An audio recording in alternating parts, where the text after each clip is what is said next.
ജോസ്, എന്തുകൊണ്ട് ഒരു വികസന പദ്ധതിക്കെതിരെ ഇത്ര വലിയ ജനരോഷം ഉയർന്നു വന്നു?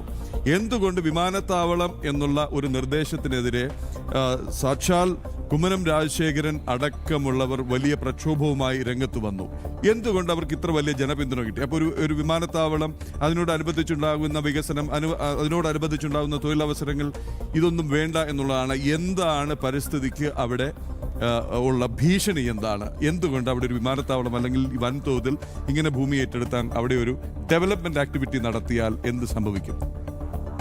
തീർച്ചയായും പ്രദീപ്, ഇതിൽ വന്നിരിക്കുന്ന പ്രശ്നം എന്ന് പറയുന്നത് പരിസ്ഥിതി തന്നെയാണ് ഗുരുതരമായ ആഘാതം ഉണ്ടാകാൻ പോകുന്ന ഒരു വിഷയമെന്ന് തന്നെയാണ് മനസ്സിലാക്കാൻ സാധിക്കുന്നത്. അത് ഗുരുതരമായ ആഘാതം എന്ന് പറയുന്നത് ഈ ആറന്മുള എന്ന് പറയുന്ന പ്രദേശം, ഞാൻ നേരിട്ട് ഈ പ്രദേശം മുഴുവൻ പ്രദേശം സന്ദർശിച്ചിട്ടില്ല, ജസ്റ്റ് ഒന്ന് കണ്ട ഒരു അനുഭവം മാത്രമേ എനിക്കുള്ളൂ.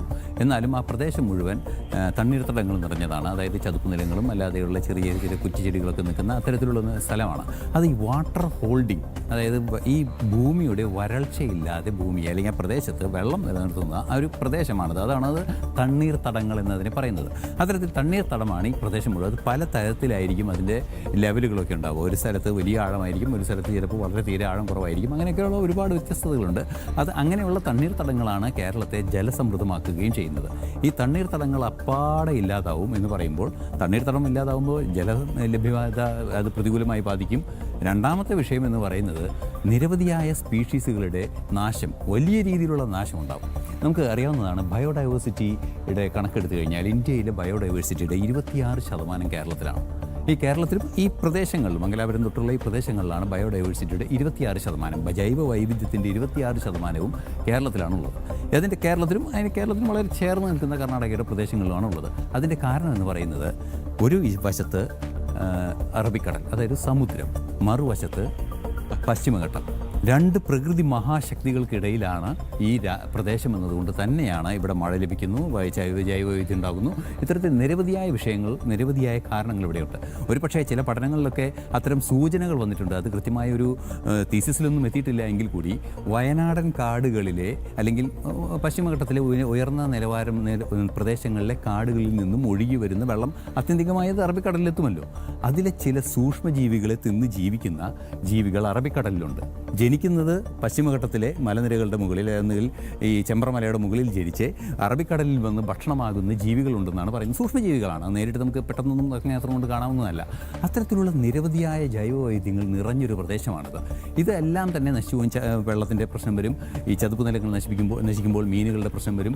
അതുപോലെ തന്നെ ഒരു ഇവോൾവ്ഡായ ഒരു പരിസ്ഥിതിയുണ്ട്. പാടങ്ങളും അതുപോലുള്ള സംവിധാനങ്ങളൊക്കെ വന്ന് ഈ നാട് പ്രത്യേകതയുണ്ട്. അത്തരത്തിലൊരു പ്രത്യേകത പൂർണ്ണമായി നശിക്കും, ഇല്ലാതാവും. പക്ഷേ ഇതിനേക്കാൾ എനിക്ക് കൗതുകം തോന്നിയത്, ഈ ആറന്മുള വിമാനത്താവളം നിർമ്മിക്കുമ്പോൾ അതെങ്ങനെ നിർമ്മിക്കുമ്പോൾ നിർമ്മാണ വസ്തുക്കൾ കൊണ്ടുവന്നാണല്ലോ നിർമ്മിക്കേണ്ടത്. സ്വാഭാവികമായും അന്ന് ചർച്ച ചെയ്യുമ്പോൾ ഒരു ഉമ്മൻചാണ്ടി പറഞ്ഞൊരു മറുപടി ഉണ്ടായിരുന്നു, റൺവേക്ക് വേണ്ടി കുറച്ച് സ്ഥലം നികത്തും. റൺവേ 370 മീറ്റർ വീതിയും 4 കിലോമീറ്റർ നീളവുമുള്ള സാധനമാണ് ഈ റൺവേ എന്ന് പറഞ്ഞു കഴിഞ്ഞാൽ. 3700 മുതൽ 4 കിലോമീറ്ററോളം, 3700 മീറ്റർ മുതൽ 4000 മീറ്ററോളം നീളം വേണ്ടി വരും റൺവേക്ക്. സാധാരണഗതിയിൽ ഇൻ്റർനാഷണൽ സ്റ്റാൻഡേർഡ് അനുസരിച്ച് കുറച്ച് കൂടുതലും ഉണ്ടാവും. ചിലയിടങ്ങളിലൊക്കെ നെടുമ്പാശ്ശേരി എയർപോർട്ടിൽ കുറച്ച് കൂടുതലുണ്ട്. അത് 4 കിലോമീറ്റർ തന്നെ നമുക്ക് വയ്ക്കാം. അത് മാത്രം 200 ഏക്കറിൽ മീതെ വരും. റൺവേ മാത്രം. റൺവേയിൽ വിമാനം വന്നിറങ്ങി അവിടെ നിൽക്കുകയല്ലോ ചെയ്യുന്നത്. ബേയിലേക്ക് വരണ്ടേ? വിമാനത്താവളം ഒരു സമതലമാണ്. വിമാനത്താവളത്തിൽ ഉയർന്നും താഴ്ന്നും നിൽക്കാൻ പറ്റില്ല. ഈ അന്താരാഷ്ട്ര വിമാനത്താവളം അങ്ങനെയൊന്നും പറ്റില്ല. പുതിയ ടെക്നോളജി വല്ലതും ഡെവലപ്പ് ചെയ്തിട്ടുണ്ട് വയലിൽ പാർക്ക് ചെയ്യാനോ ചതുപ്പിൽ പാർക്ക് ചെയ്യാനോ ഒക്കെ?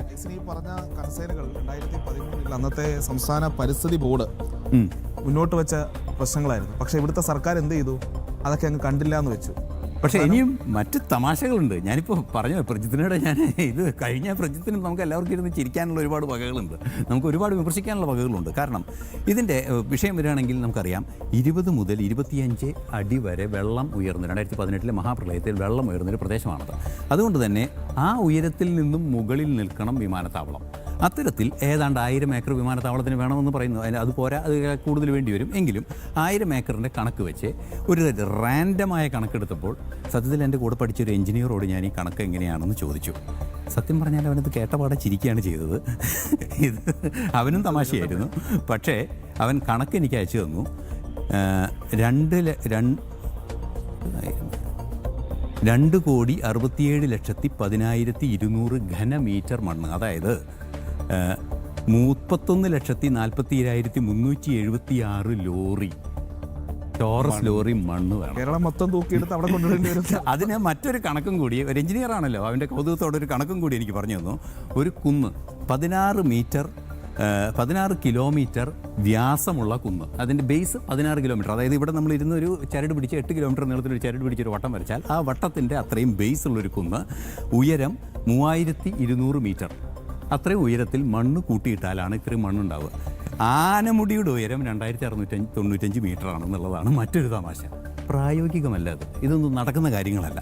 എങ്ങനെയാണിത്? പിന്നെ എൻവറോൺമെൻറ്റൽ ഇമ്പാക്റ്റ് അസസ്മെൻ്റ് ഉണ്ട്, നാഷണൽ ലെവൽ ക്ലിയറൻസുകൾ വേണം. പിന്നെ ഈ 2018 പ്രളയത്തിന് മുമ്പ് 2008 തണ്ണീർത്തട നിയമങ്ങളിലെ പ്രശ്നങ്ങളുണ്ട്. ഇതെല്ലാം കൂടി ചേർന്ന് വരുമ്പോൾ ഇതിന് അംഗീകാരം ലഭിക്കാനുള്ള സാധ്യതയില്ല. അത് എനിക്ക് തോന്നുന്നത് അവസാനത്തെ ഈ ടോപ്പിക്കൽ സർവേയിൽ ഈ ഡ്രോൺ സർവേ നടത്തിയപ്പോൾ അബ്രഹാം എന്ന് പറയുന്ന വ്യക്തി, എന്താ കലമണ്ണിൽ, അബ്രഹാം കലമണ്ണിലിന് അത് മനസ്സിലായി, ഇത് പ്രായോഗികമല്ല, അത് നടക്കാൻ പോകുന്നില്ല, അതുകൊണ്ട് സ്ഥലം എനിക്ക് തോന്നുന്നത് ഈ മണ്ണും കല്ലും കൊണ്ടിട്ട് നികത്താൻ വലിയ ബുദ്ധിമുട്ടൊന്നുമില്ല. അത് ഈ പറയുന്ന ഈ ഒരു പദ്ധതി ചിന്തിക്കുമ്പോൾ തന്നെ ഞാൻ ചോദിട്ടെ, വിഴിഞ്ഞം തുറമുഖത്തിൽ അങ്ങനെയാണെങ്കിൽ എത്രയോ വർഷങ്ങളുണ്ട്, എത്രയോ ടൺ, എത്രയോ ലോഡ്, ഈ 3 ലക്ഷം അല്ല 4 ലക്ഷം അല്ല മണ്ണും പാറയൊക്കെ വന്നു. അത് സ്വാഭാവികമായിട്ടും നടത്താൻ 10 കുന്നിടിച്ചാൽ മണ്ണ് മാഫിയയ്ക്ക് കൊണ്ട് നികത്താമെന്നുള്ളത് മാത്രമേ ഉള്ളൂ. അത് അല്ല വിഷയം, പ്രായോഗികമാണ്. പക്ഷേ ഇത് അതിന്റെ പരിസ്ഥിതി ആഘാതമാണ് പ്രശ്നം. ഇത് നടപ്പാക്കാൻ കഴിയുന്ന സാധനമാണ്. ഒരുപക്ഷെ ഐസൻ പറഞ്ഞു വന്നതും എത്ര പരിസ്ഥിതി ലോലമാണെന്ന് പറഞ്ഞതും വെള്ളം ഉയർന്നതിന്റെ കണക്ക് പറഞ്ഞതും ഒറ്റ വാക്കിൽ പറഞ്ഞു കഴിഞ്ഞാൽ കൊടും വരൾച്ചയും കടുത്ത വെള്ളപ്പൊക്കത്തിലേക്കും മിനിമം നയിക്കും ഒരു പ്രദേശം മുഴുവൻ.